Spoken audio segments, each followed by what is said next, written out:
Hello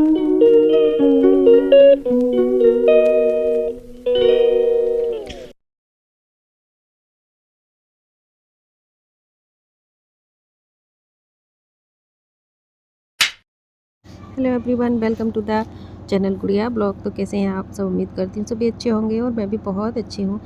तो ये सुबह का ही टाइम है, सुबह से ही मेरे ब्लॉग सारे शुरू होते हैं, क्योंकि ना सुबह से शाम तक का शूट कर लेती हूँ, फिर नेक्स्ट डे उसको अपडेट कर देती हूँ, यानी कि आप तक पहुँचा देती हूँ। तो ये ना आज तारीख है 22 दिसंबर और एकादशी आज भी थी और 23 को भी है।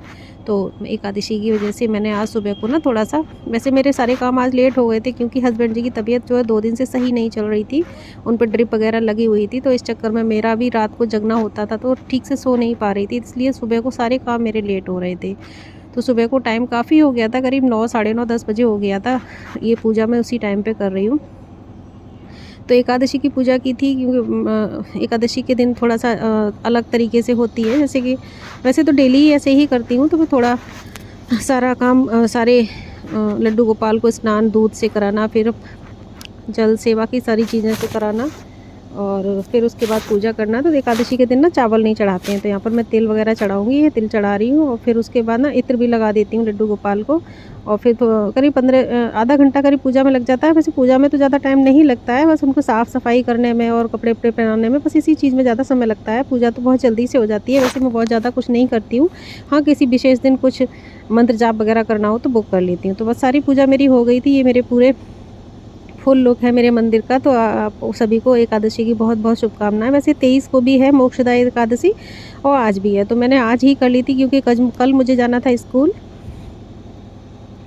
तो बस यहाँ पर फिर मैं किचन में आ गई थी, और नाश्ते में तो मैंने दलिया बना दिया था मम्मी पापा जी का, और बेटी को दलिया और हस्बैंड जी को नहीं खाना था, क्योंकि उनकी तबीयत तो ख़राब थी, तो दलिया नहीं खाना था, उनको खानी थी खिचड़ी। तो उनके लिए मुझे खिचड़ी बनानी थी। मैं क्या करूँ, उनकी तबीयत ख़राब थी, इसलिए मुझे खिचड़ी बनानी पड़ी।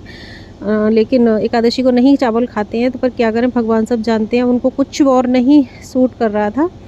तो फिर उनके लिए मैंने खिचड़ी बना दी थी, और बेटी को खाना था गोभी का पराठा। पता है, घर में जितने लोग होते हैं उनके सबकी अलग अलग वैरायटी बनानी ही होती हैं, क्योंकि पराठे मम्मी पापा जी नहीं खाते हैं।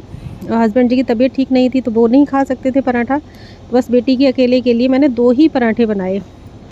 थोड़ी सी गोभी मैंने पहले से रख दी थी, उसने एक दिन पहले ही मुझे बोल दिया था मुझे गोभी का पराठा खाना है, तो मैंने 2-3 कलियाँ खूब बड़ी बड़ी सी पहले से ही रख दी थी। फिर उसको मैंने कस के अच्छे से, ये हस्बैंड जी की खिचड़ी बन गई थी, उनको देने जा रही थी। तो फिर यहाँ पे गोभी का पराठा भी तैयार हो गया था, चाय के साथ बेटी को देने जा रही थी।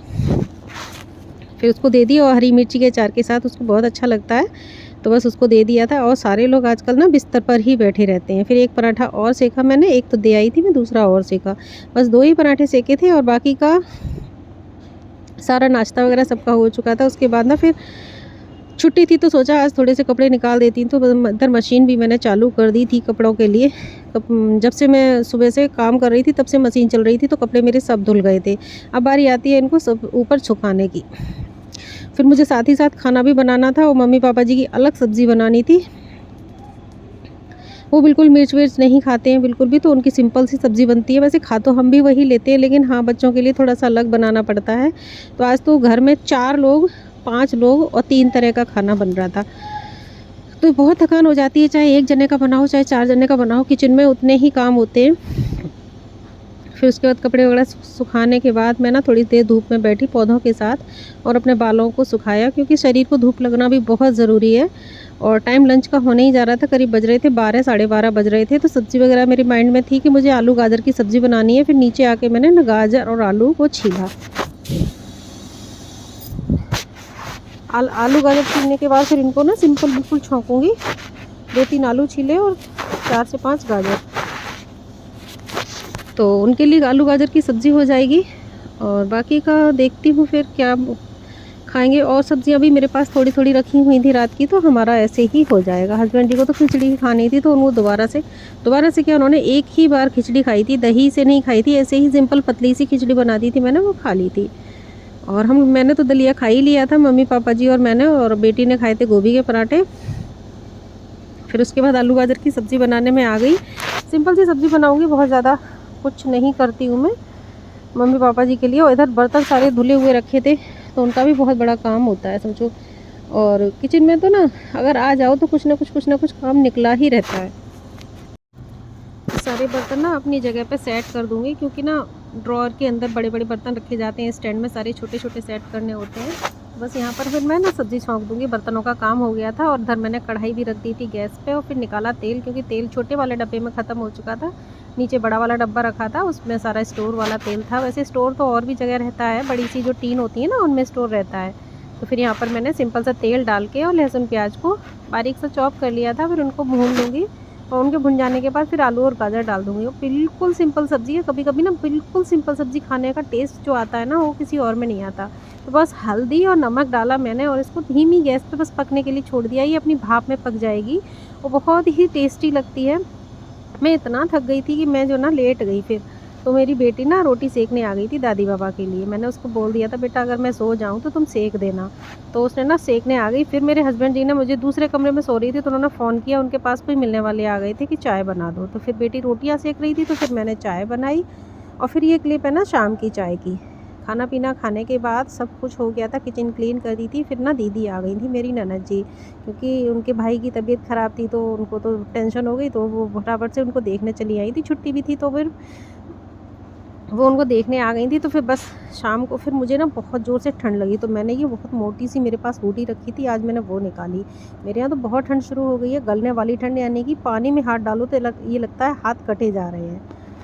तो मैंने ये मोटी वाली हुडी पहनी, फिर उसके बाद चाय बनाई। तो मैंने एक बार चाय बनाई ना, तो पापा जी से यानी कि ससुर जी से मिलने के लिए कुछ लोग आ गए थे, तो पहले फिर मैं उनको दे आई चाय। फिर मैंने दोबारा से फिर से चाय बनाई, दोबारा फिर चाय बनाई, तब मैंने अपने लिए, दीदी के लिए और सबके लिए फिर मैं अपने रूम में लेके गई चाय।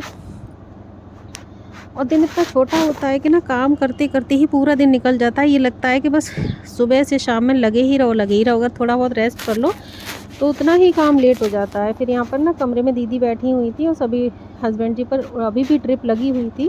करीब शाम के ड्रिप इतनी धीमे धीमे चढ़ाई थी, घर पर ही चढ़ाने के लिए कंपाउंडर को बुला लिया था।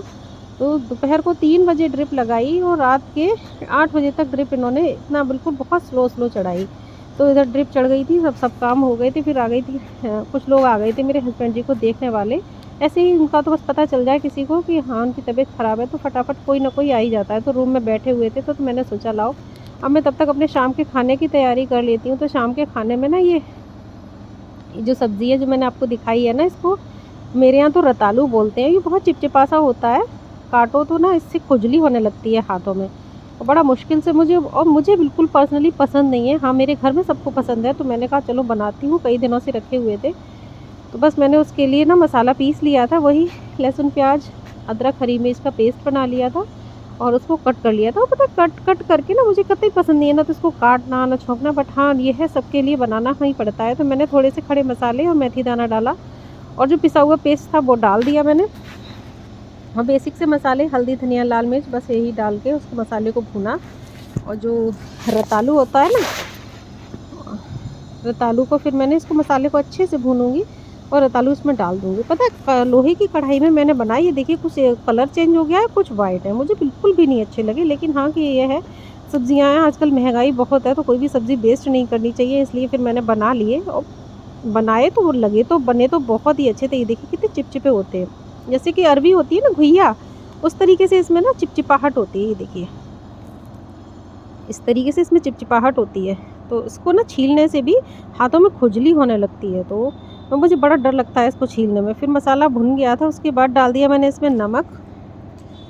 अच्छे से मसाला भुनने के बाद, और मसाला भूनते भूनते ही काला पड़ गया। कभी कभी पता नहीं इस लोहे की कढ़ाई में क्या होता है कि इतनी काली सब्ज़ी हो जाती है और कभी कभी बिल्कुल भी नहीं पड़ती है। मैंने दोपहर को इसी कढ़ाई में मैंने आलू गाजर बनाई थी तो बिल्कुल भी काली नहीं पड़ी, और मैंने शाम को इस कढ़ाई में ये सब्ज़ी बनाई तो इतनी काली हो गई, इतनी काली हो गई बस पूछो मत। मम्मी बोली कि दोपहर वाली सब्ज़ी तो बहुत सही थी, ये तो इतनी काली क्यों हो गई है। मैंने कहा पता नहीं क्यों हो गई, ऐसा क्यों हुआ मुझे नहीं पता।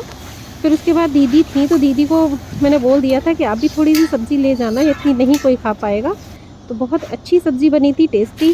तो अब मैं अपनी ब्लॉग का यहीं पर करूँगी एंड, और आपसे मिलूँगी नेक्स्ट और इंटरेस्टिंग वीडियो में। आपको मेरा वीडियो आई होप पसंद आया होगा, पसंद आए तो प्लीज़ लाइक शेयर ज़रूर कीजिएगा, और चैनल पर पहली बार आए हैं तो सब्सक्राइब भी कर लीजिएगा। मिलती हूँ नेक्स्ट और इंटरेस्टिंग वीडियो के साथ, तब तक के लिए bye bye, thank you and जय श्री कृष्णा, टेक केयर।